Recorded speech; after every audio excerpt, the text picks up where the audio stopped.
Hello viewers, সবাই কেমন আছেন? আশা করি সবাই ভালো আছেন।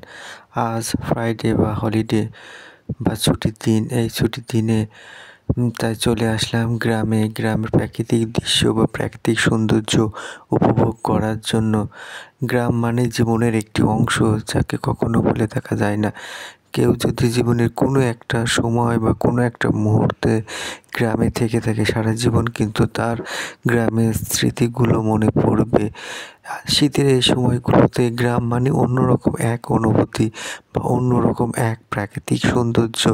অপরদিকে শীতের স্নিগ্ধ ছোঁয়া এবং দিগন্ত জুড়ে ফসলের মাঠ, খোলা আকাশের নিচে এই ধরনের সরিষা ক্ষেত বা হলুদ আবরণ আসলে মনোমুগ্ধকর, যে কারো মনকে শীতল করে দেবে এবং মনকে অন্যরকম এক অনুভূতিতে বা ভালো লাগায় বা ভালোবাসায় নিয়ে যাবে। তাই চলে আসলাম গ্রামে এই সৌন্দর্য উপভোগ করার জন্য। গ্রামে ঢুকতেই একটু দূরেই দিগন্ত জুড়ে একটা সরিষার ক্ষেত, বা সেখানে কিছু সময় কাটালাম। অতি মনোমুগ্ধকর বা সৌন্দর্য, চারিদিকে যেদিকে চোখ যায় শুধু হলুদ সরিষা ক্ষেত। কৃষকের ছেলে এসছে তাদের সবজি ক্ষেত থেকে, পালং শাক নামক এই সবজি উঠিয়েছে এবং সে দেখাচ্ছে তাদের জমিটা।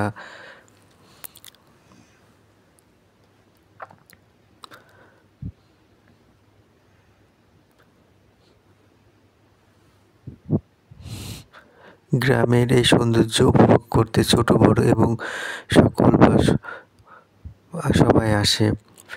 সন্ধ্যার লগ্নে সূর্য যেখানে পাটে হেলে যাচ্ছে, বা সেই সময়ে আমরা আসলাম গ্রামে।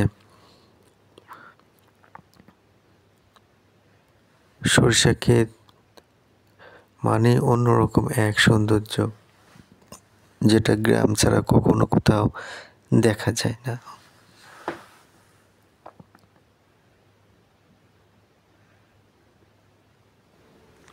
আমরা যারা শহরে থাকি, সারা বছর জুড়ে দেখা যায় শহরে থাকতে থাকতে মনের অনুভূতিটা হয়ে যায় শহরের ইট পাথর বালু সিমেন্টের মতো।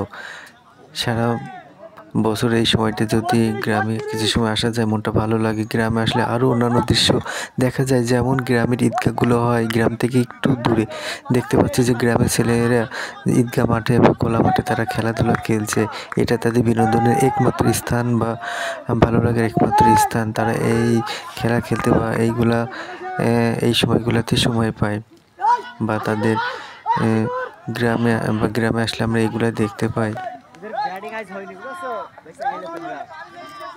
গ্রামের ছেলেরা ঈদগাহ মাঠে খেলছে। আসলে এগুলো গ্রাম ছাড়া কোথাও আপনি এই ধরনের সৌন্দর্য দেখতে পাবেন না, বা এই ধরনের একটা অন্যরকম একটা বিষয়।